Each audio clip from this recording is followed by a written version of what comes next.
Hi, welcome to Marketplace. I'm Erica Johnson in Vancouver. We seem to be a society obsessed with keeping our homes clean. We want our bathrooms and our kitchens hospital-grade disinfected. Cleaning products promise miracles, faster, easier, better results, less scrubbing. But could it be our clean freak streak is actually harming our kids? Here's Wendy Mesley with the story.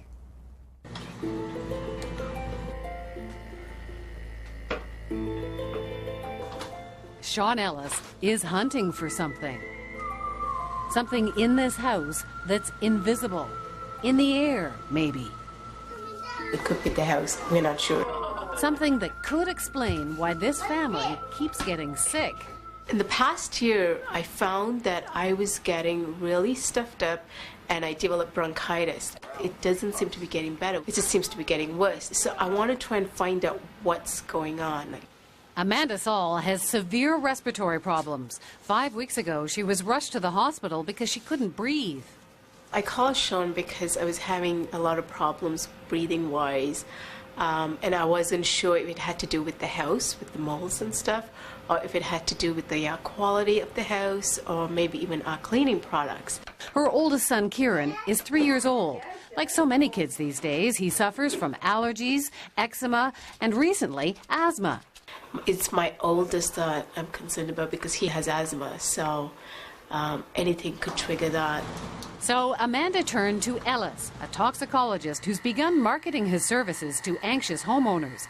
Sean tests the air in people's homes, looking to see how many chemicals or other particulate matter may be floating there. There's a growing concern about the connection between people's health and their indoor environments.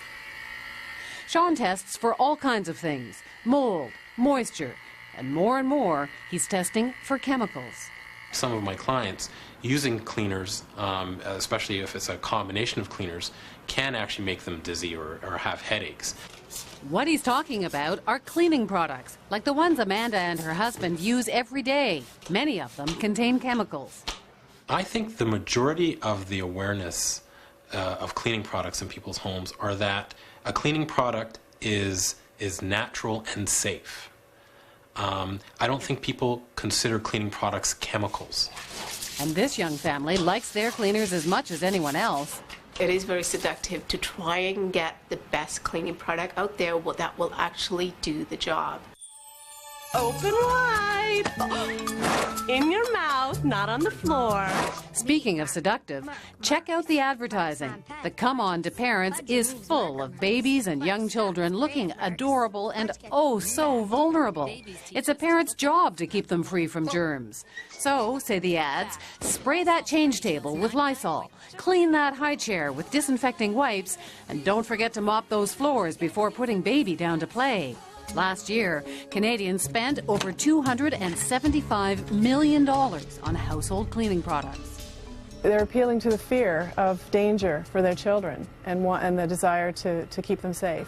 Lysol spray kills 99.9% of germs. Kathy Cooper is a senior researcher with the Canadian Environmental Law Association. What do you think when you see that? I find it very troubling that those kinds of chemicals are being sprayed in a child's crib. I think it's unnecessary, and I worry about the long-term toxicity. Cooper says there's a lot we don't know about the chemicals in our cleaners because companies are not required to tell us. For cleaning products in particular, the only thing the label will tell you is that issue of, is it seriously toxic? If you swallow it. If you swallow it or get in your eye. Or, you know, will the container blow up or whatever if you puncture it. But you don't have any information about chronic toxicity, long-term toxicity. In Vancouver, Larry Stoffman is an international expert on chemical hazards information. We're talking about children that are exposed to these products in the home, and they're exposed to these products on a 24-hour-a-day basis. We're also talking about hazardous ingredients that can have effects at very tiny levels of exposure. You never know, and they're never sure as what level is a safe level, and that assumption shouldn't be made. Ever look at the label of your favorite floor cleaner or furniture polish? There's not much on it. That's because companies are protected by trade secrets. If you do find an ingredient, it's there because it could blow up or poison you.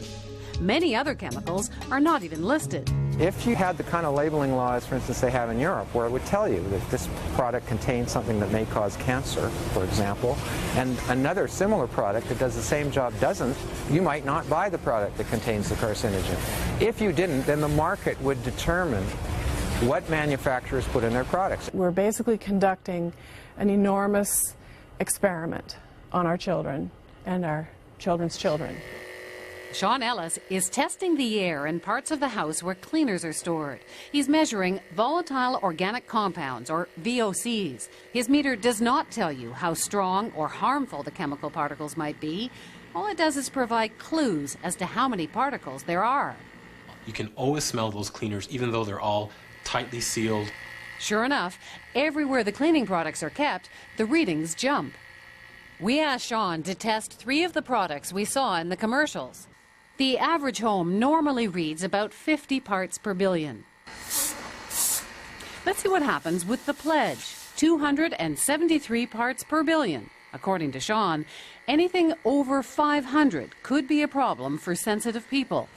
What about Clorox wipes? So again, a simple wipe, and the levels jump up from the hundreds into the thousands here. And finally, the Lysol disinfecting spray. We're now in the parts per million as opposed to the parts per billion. So you're looking at about 12,000.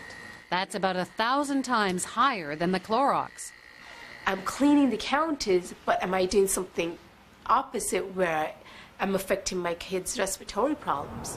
We live in an increasingly chemical society. Experts don't know how dangerous these chemicals might be, but they are starting to worry. Dr. Gideon Corin is a pediatrician at the Hospital for Sick Children in Toronto. How can we, as one of the most advanced countries in the world, allow these to enter our household for small children without the appropriate testing to see that it's safe? Dr. Corin says young children are especially vulnerable, partly because of exposure. Everything goes into their mouths, and they virtually live on the floor. But also, young kids are more sensitive because they're still developing the basic body systems, the brain, the internal organs, the respiratory and immune systems. Even the reproductive system is not fully developed until adolescence. We got a call just last week from a supervisor in a daycare center. They said, well, we've been using some different cleaning chemicals in our daycare. And suddenly, not only the staff, but the children are complaining of problems. And they wanted to know what was in the cleaning products. There are no resources in this country for people like that to turn to.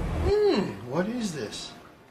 Dr. Corin and a researcher are conducting a study. They're looking at the babies of mothers who were exposed to chemical solvents in the workplace.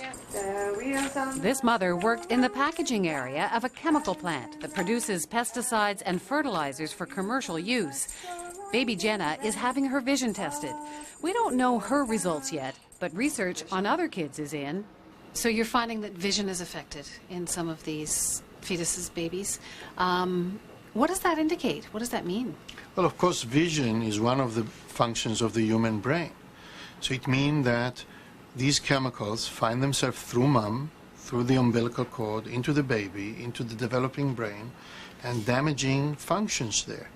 And the baby is born already with a problem. Wipe this off. Jenna's mom was at least warned she was working with toxic chemicals. Manufacturers are obliged to release toxicology data in the workplace. When these same chemicals are used in the home, the exposure is lower, but no one knows what effect they may have, and there's no obligation to inform us. Dr. Corin isn't the only specialist to be increasingly concerned about what living in such a chemical society might be doing to our kids. Respiratory illness is the leading cause of admission to hospital for children. Childhood asthma has jumped 400% over the last 20 years. And after injuries, cancer is now the leading cause of death among children aged 5 to 9. There's increasing evidence of links between those kinds of chronic health effects in children and a certain range of chemicals in our environment. Can you smell? Yeah. So we went to see a chemist, Dr. Virginia Solaris. She's an indoor air quality expert. And we asked her, what's in some of these products being marketed to young families? This is one product we're looking at, Lysol Antibacterial Action. It does actually list ingredients, ethanol, 79%, And not just any ethanol, says Solaris, it's denatured ethanol. She's put together a book for us full of data sheets which list the hazards of specific chemicals in the workplace. Again, there's nothing like this available on the effect of these chemicals when used in the home. Here's what Solaris discovered about denatured ethanol. May cause irritation of eyes and mucous membranes, may cause central nervous system depression if inhaled or ingested. So we now know everything that's in the Lysol, do you think? No, there's more? Yep, says Solaris. There's also alkyl dimethyl benzyl ammonium chloride.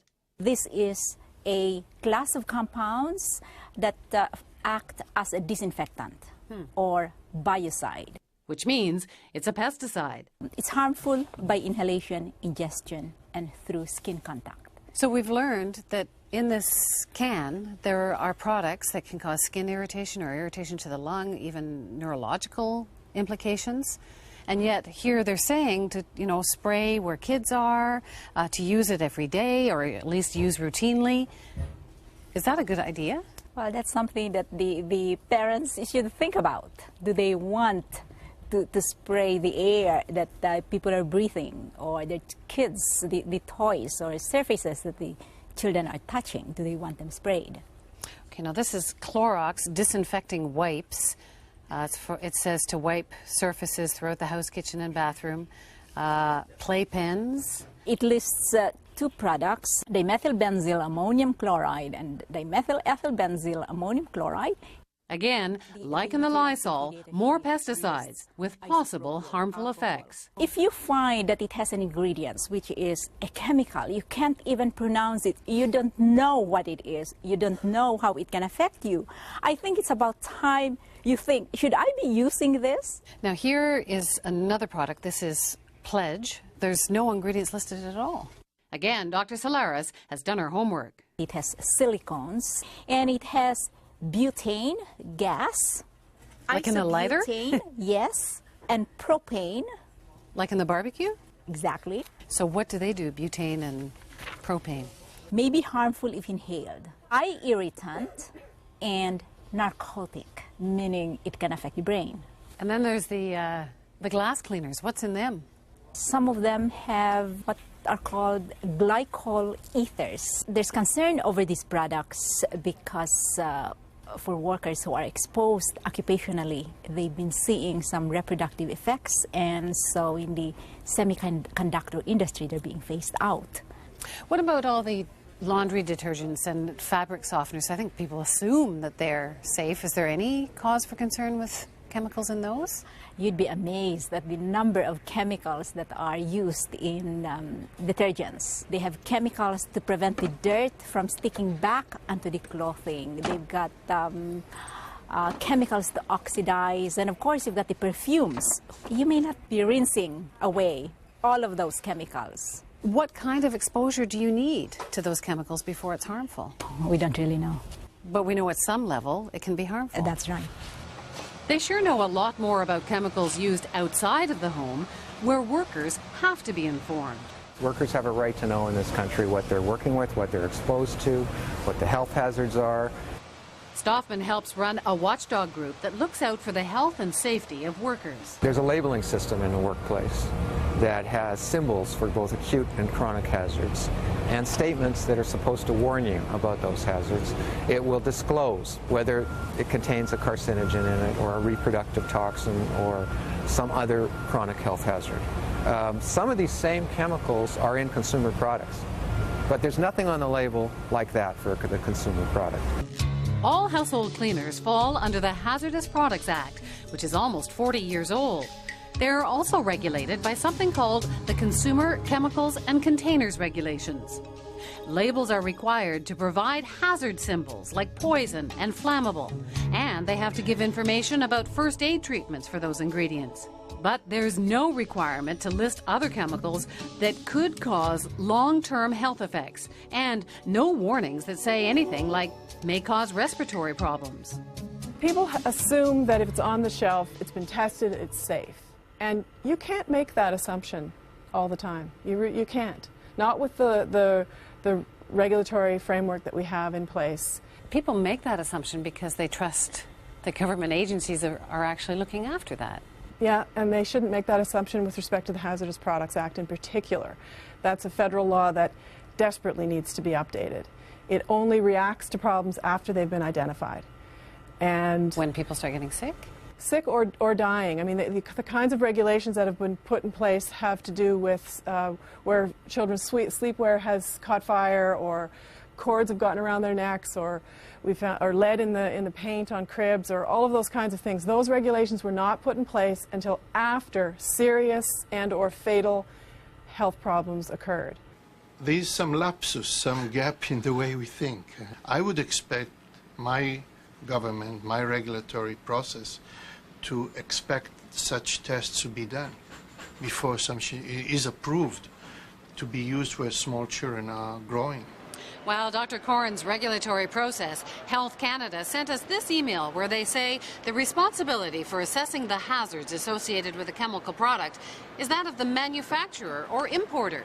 We wanted to ask Health Canada about its role and about some of the concerns raised in this story, but they refused repeated requests for an on-camera interview.